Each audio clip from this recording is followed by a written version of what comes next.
इसलिए कि सरकार उवैस मुस्तफ़ा की जात मुहताज तारुफ नहीं। मैं तो दावे के साथ कहता हूँ, अगर जमीन पे चलता हुआ कुतुब देखना हो तो बिलग्राम वाले सरकार उवैस मियां को देख लिया करो। याद रखिए, ये बात मैं इसलिए नहीं कह रहा हूं कि मेरे पीर है वो, मेरे पीर को दुनिया ताजुश शरिया अख्तर रजा कहती है। अल्लाह का शुक्र है मेरे मुर्शिद बैत सरकार ताजुश शरिया है, अलबत्ता मेरे मुर्शिद इजाजत सरकार उवैस मुस्तफ़ा साहिब क़िबला है। तो मेरा मकसद जो है ना वो सिर्फ ये है कि आप सही को पहचान लें, सही को पहचान लें। हर झोला उठाने वाला पीर नहीं होता है, हर झोला उठाने वाला पीर नहीं होता है। सबके जुब्बा कुब्बे फैसले नहीं करेंगे अल्लाह वाला कौन है। किसी की रातें बताती है अल्लाह वाला कौन है, किसी की खामोशी बताती है अल्लाह वाला कौन है, किसी की सादगी बताती है अल्लाह वाला कौन है। खुदा की कसम, अल्लाह वाला होने के लिए ऐसे जुब्बे कुब्बे का होना शर्त नहीं है, नजरों में जमाले मुस्तफा का बसा रहना शर्त होता है।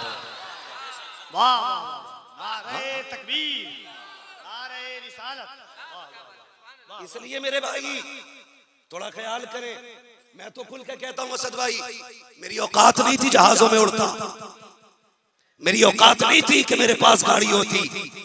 ये सब कुछ आपके पैसे से मिला है मुझे, आपके पैसे से।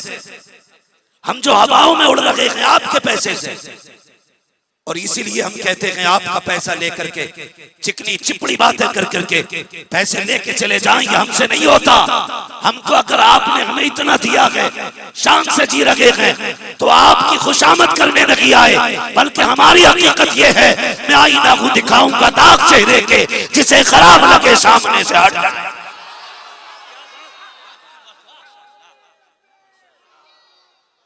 हाँ तो सुने बहुत गौर से, इस वक्त की सबसे बड़ी बीमारी, मैंने देखा एक नौजवान ने नारा वहां से लगाया, चार वहां से खड़े हुए। नारे लगाना अच्छी बात है, लेकिन मेरी कौम के जवानों बताओ तो सही, हम किस डगर पे चल लगे हैं, कौन सी रविश इख्तियार की है हमने। मैं पूछना चाहता हूँ मजमे में नारे लगाने वालों, कई जलसे ऐसे होते हैं असद भाई 6-6 घंटे जलसे चलते हैं, कोई आके कहता है इनका जवाब नहीं है, ये आते हैं तो कहते हैं इसका जवाब नहीं है। 6 घंटे एक दूसरे की तारीफ है, मुझे बता तो सकी ये लम्हा, ये ये पैसे, ये कीमत बताओ तो सकी, कई इतनी सस्ती है कि तेरी मेरी तारीफ में निकल जाए। अगर बैठ करके मिंबर का हक अदा करना है तो इनकी तारीफ न कर, अगर करनी है तो उसकी बातें कर जिसकी बातें बरेली के अहमद रजा ने की है, और ये कह के की है इश्क तेरे सदके चलने से छुटे सस्ते, जो आग बुझा देगी वो आग लगाई। हम भी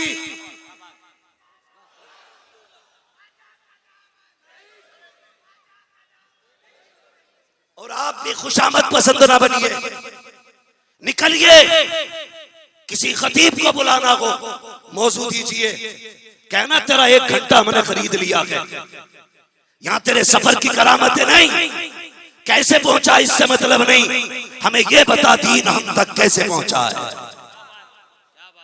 और इस दीन को अब कैसे बचा के रखना है, ये पूछे। लेकिन पूछता ही कोई नहीं, कोई पूछने तैयार नहीं। नौजवान अल्लाह सलामत रखे, एक बात मेरी गौर से सुनना, इस मजमे में सफेद बाल कम है, काले बाल ज्यादा हैं। 2 वजहें हैं इसकी, या तो बड़े बूढ़े आए नहीं हैं, या बड़े बूढ़े जमीन पे हैं ही नहीं। सुने बहुत गौर से कफील भाई, या तो बड़े बूढ़े आए नहीं हैं और या जमीन पे हैं ही नहीं। अगर नहीं आए हैं तो इसमें भी सबक है, और अगर नहीं है जमीन पर तो इसमें भी सबक है। नौजवानों अगर बड़े बूढ़े नहीं आए हैं तो इसमें सबक यह है, जवानी हमेशा नहीं रहनी है। एक दिन इस कंडीशन को पहुंच जाएंगे हम, जिंदगी रही तो बिस्तर से नहीं उठ पाएंगे। एक दिन ऐसा आएगा हम अपनी जूतियां, अपनी लाठियां, अपने चश्मे तलाश नहीं कर पाएंगे, और अगर नहीं रहे बूढ़े जमीन पर तो फिर सबक ये है, समझो मौत बुढ़ापे तक की मोहलत नहीं दे रही है। मौत बुढ़ापे तक की मोहलत नहीं दे रही है, इसका मतलब अक्सर मौतें जवानी में हो रही है। आखिरत की तैयारियां करो, अपने अमाल का मुहासबा करो। ये तो मैं भी चाहता हूं जन्नत आसानी से मिल जाए, लेकिन जब बिलाल को पढ़ते हैं तो लगता है जन्नत मुश्किल है। जब खुबैब को पढ़ा जाता है तो लगता है कि टुकड़े करा के जन्नत मिलेगी। जब करबला को देखा जाए तो लगता है खानदान लुटा के जन्नत मिलेगी। कहां है वो लोग जो कहते इधर आ जाओ जन्नत हम दिलाएंगे? जन्नत इतनी सस्ती न होती, मेरे नबी ने ये नहीं कहा होता जब भी अल्लाह से मांगना जन्नत मांगना।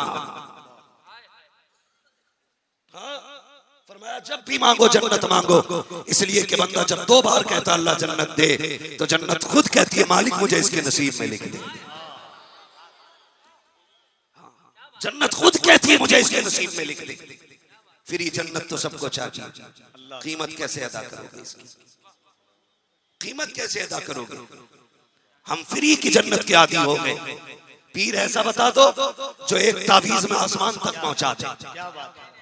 हाँ, रास्ता ऐसा बता दो पूरी जिंदगी प्यास खाया है बस जन्नती हो जाए। असद भाई कड़वी बात कह रहा हूं, अभी कोई बंदा मुझे 500 रुपए दे के जाए, अगर मैं पावर रखता हूं ना बोलने की, तो मैं कह दूंगा देखो ये जन्नती लोग हैं। फिर हम ये नहीं देखते ये जो 500 रुपए लाया है शराब की दुकान की है क्या, ब्याज की दुकान के हैं क्या? ये क्यों नहीं देखते? इतनी सस्ती जन्नत कर दी कि जिसे देखना इसे देख लो। अगर इसमें जन्नत का चेहरा नजर आएगा तो फिर उस्मान का चेहरा कौन देखेगा? फिर नबी की उमर का चेहरा कौन देखेगा? फिर नबी के अबू बकर का चेहरा कौन देखेगा? एक एक लुकमे का ख्याल किया करो। खुदा की कसम झूठी तारीफ करके धोखा नहीं देना चाहिए। सच बताओ, कभी आईने के आगे खड़ा हो, सर से लेके पैर तक अपने आप को देख, चेहरे पे बाल नहीं है दाढ़ी के, क्या ये चेहरा मुस्तफा वाला है? ये जो मैंने शर्ट पहन रखी है ये लिबास मुस्तफा नहीं है? क्या मैं मुस्तफा वाला हूँ? मैंने जो पैंट पहन रखी है क्या ये मुस्तफा का लिबास था? अगर नहीं है तो पूछ अपने आप से, पता कहाँ है वो कपड़े जो सिद्दीक़ अकबर को दिए गए थे? कहां के वो लिबास जो उमर को दिया गया था? कहां के वो चेहरा जो नबी ने उस्मान का बनाया था? अगर नहीं है तो अपने आप को ये धोखा ना दे, चेहरे पे दाढ़ी रख, कपड़े मुस्तफा वाले पहन, कोई पसंद करे ना करे खुदा तुझे पसंद कर दे।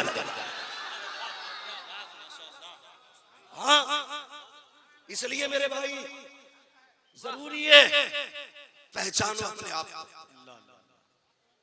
पहचानिए अपने आप को। जो मेरे मुस्तफा ने सबक दिया है उसको मजबूती से पकड़े रखिएगा, मजबूती से पकड़े रखिएगा। इसलिए हुआ फूल हुजूर सैयद सलीम मियां साहिब क़िबला चिश्ती दामजिल्लाहुल अली की आमद हो चुकी है। हजरत के चेहरे की जियारत करें। 10-5 मिनट मुझे थोड़ा सा बर्दाश्त कर लें। अल्लाह आप सब लोगों को सलामत रखे। सादात के एहतराम में मेरे इमाम ने हमें बताया, तेरी नस्ल पाक में है बच्चा बच्चा नूर का, तू है ऐने नूर, तेरा सब घराना नूर का। और मेरे इमाम ने कहा था, क्या बात रजा उस चमनिस्तान करम की, ज़हरा के कली जिसमें हुसैन और हसन फूल।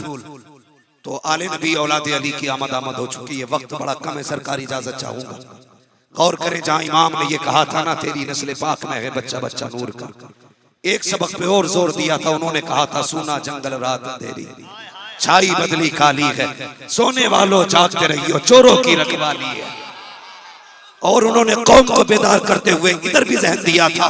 उन्होंने कहा था हाय गाफिल वो क्या जगह है जहां 5 जाते हैं 4 फिरते हैं। मेरे इमाम ने एक जिंदगी के गोशे को आगाह फरमाया था। और हम इसलिए बरेलवियत पे फख्र करते हैं कि हमारे इमाम ने हमें यतीम नहीं छोड़ा है, लावारिस नहीं छोड़ा है। खुदा की कसम हर फन में, जिंदगी के हर गोशे पे हमारी आगाही फरमा करके हमें ये सबक दे के गए हैं, जान है इश्क़ मुस्तफा, रोज वजू करे खुदा, जिसको हो दर्द का मजा नाज़े दवा उठाए। अभी बच्चे बैठे थे, कहां गए बच्चे? एक किधर गया? मैंने मना किया था पीछे मत हटाना। कभी भी बच्चों को पीछे ना हटाया करो, इसलिए कि आगे जगह उसकी है जो पहले आएगा। ये रोटी और रसगुल्ले की महफिल नहीं, ये मदीने वाले की महफिल है। नारे तकबीर,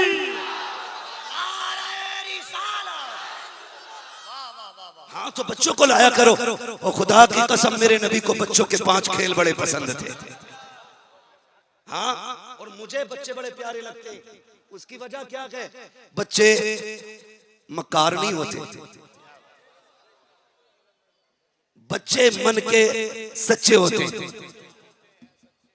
बच्चे मन के सच्चे होते। आज बैठा ना, अल्लाह करे ये जवान हो और ये किसी जलसे के कमेटी का सदर बने, ये किसी कमेटी का सदर बने, अल्लाह करे इसके जरिए कई मोहल्लों में नबी के तज़किरे होते रहे। ये हमने सबसे बड़ी गलती की है। और तुम जानते हो ये मसला क्या लागत का नारा दे पटक उठा लिटा, इससे मसलक नहीं फैलेगा, इससे कच्चे पक्कों का पता चलता है। लेकिन मसलक को आगे बढ़ाने के लिए हमें बच्चों को मसलक आला हज़रत सिखाना पड़ेगा। बुरी लगी होगी ना बात, तुम में सबसे पक्का बरेलवी हूं मैं, अगर कड़वी लगे तो आ जाना घर पे, 2-2 हाथ वहीं रहेंगे।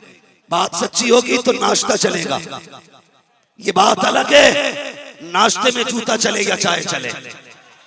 मगर मेरा कहने का मतलब ये है मसलक आला हज़रत के सच्चे सिपाही बनो, बच्चों से प्यार करो। मेरा इमाम भी प्यार करता था, खुदा की कसम तुम भी प्यार किया करो। क्या होता है महफिल में आगे बात आती है तो पहले बच्चे शुरू कराते हैं। पूछो तिलावत करने वाले से, जब तिलावत के लिए आए होंगे पहले बच्चे मिले होंगे। मस्जिद की बात आती है, जुमे के दिन पहले बच्चे आते हैं, फिर हमारे बड़े क्या करते हैं, यहाँ से उठाएंगे, कहेंगे चल रे चल पीछे, तेरी जगह आगे लगी है, यहाँ मैं बैठूंगा। अरे तू होता कौन है उठाने वाला? खुदा की कसम यहाँ कोई अपनी मर्जी से नहीं आता, सबको आका ने बुलाया है। इसीलिए हम कहते हैं महबूब की महफिल को महबूब सजाते हैं, आते हैं वही जिनको सरकार बुलाता है।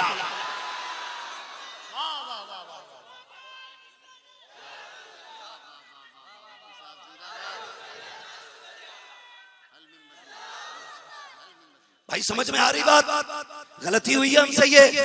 बड़े बूढ़ों सुनो, बच्चे मस्जिद में जाया करें तो निकाला ना करो।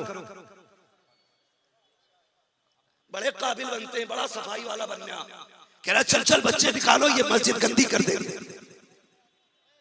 इतने ना समझ बच्चों को इजाजत नहीं जिन्हें पाकी नापाकी की खबर ना हो। ये भी सुन ले, कभी बाद में कोई मेरे पीछे वीडियो बना के डाले, खुजली हो जाती है लोगों को। कैमरे पे आता, कभी घर पे आके दे, घर आके बात करो या हमें बुला के बात करो, हमें वक्त होगा हम आके बात करेंगे। ऐसे ना समझ बच्चे जिन्हें पाकी नापाकी की खबर ना हो, ठीक है, उन्हें ना लाओ मस्जिद में। अगर बच्चे इतना समझदार हो के नापाकी क्या है और पाकी क्या है इतना समझ जाए बच्चे, तो मस्जिद से ना निकाला करो। मैं जानता हूं ये शरीर होते हैं, हरकतें करते हैं। अगर बच्चे हरकतें ही ना करें तो इन्हें बच्चा कौन कहेगा? फिर इन्हें अब्बा ना कहा जाएगा। अरे भाई ये हरकतें करते हैं तभी तो शरीर होते, तभी बच्चे हैं ये। और इसी वजह से इनको बच्चे कहा जाता है लेके आ मस्जिद में। हो सकता है पहले दिन इसे पैर धोने का सलीका आए, दूसरे दिन हाथ धोने का तरीका आ जाए, तीसरे दिन वुजू मुकम्मल हो जाए, चौथे दिन मस्जिद में आएगा, शायद इसे हाथ बांधने न आते हों, आकर के ये खड़ा होगा, अपने बड़ों को हाथ बांधते देखेगा, शायद इसको हाथ बांधने का सलीका आ जाए। जब रुकू में देखेगा आपको, इसको रुकू करना आएगा, महीना आते आते ये तेरे जैसी नमाज पढ़ने लग जाएगा। और जवानी आते आते ये अपने वक्त का मोहम्मद बिन कासिम नजर आएगा, सलाहुद्दीन अय्यूबी नजर आएगा। आज जो रो रहे हो मस्जिदों में जवान नहीं है, गलती ये थी बचपन में निकाल दिया था। अगर कल लाए होते तो आज आवाज देने की जरूरत नहीं पड़ती।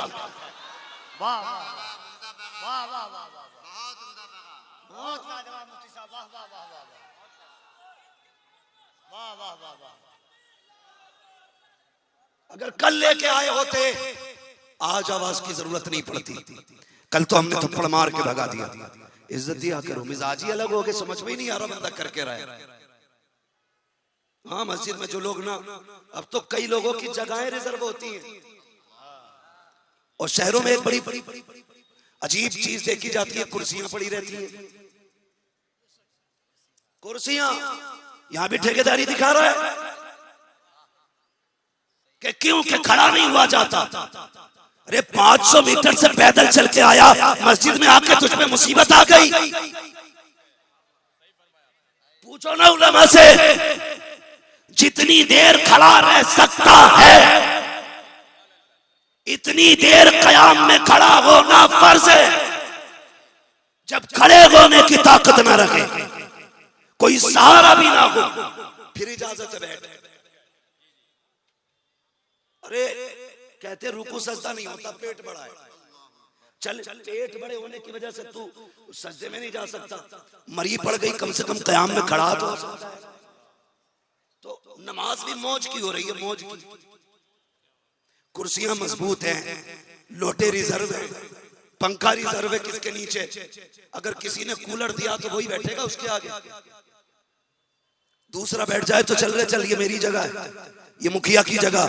यहां किसी के बाप की नहीं, यहां खुदा पाक की चलती है। यहां तुम्हारी मर्जी का मसला नहीं, इजाजत नहीं है। लोग सब बांध के बैठ गए हो, अगर जगह जूतियों में मिल जाए वहां बैठने का हुक्म है, इसलिए कि एक ही सब में खड़े हो गए महमूद आयाज, ना कोई बंदा रहा ना कोई बंदा रहा।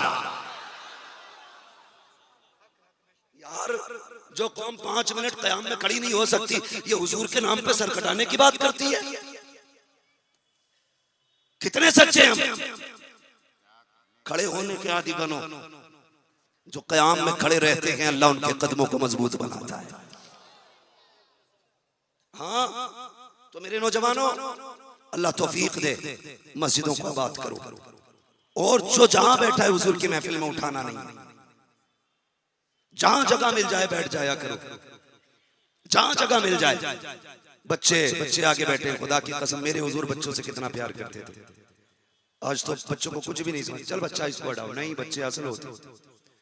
आपने देखा होगा कोई पौधा बचपन में अगर टेढ़ा होता है ना, तो हम गांव के लोग हैं, हम जानते हैं, तो हमारे दादा ना उसमें ना लकड़ी बांध के उसे सीधा बांध देते थे।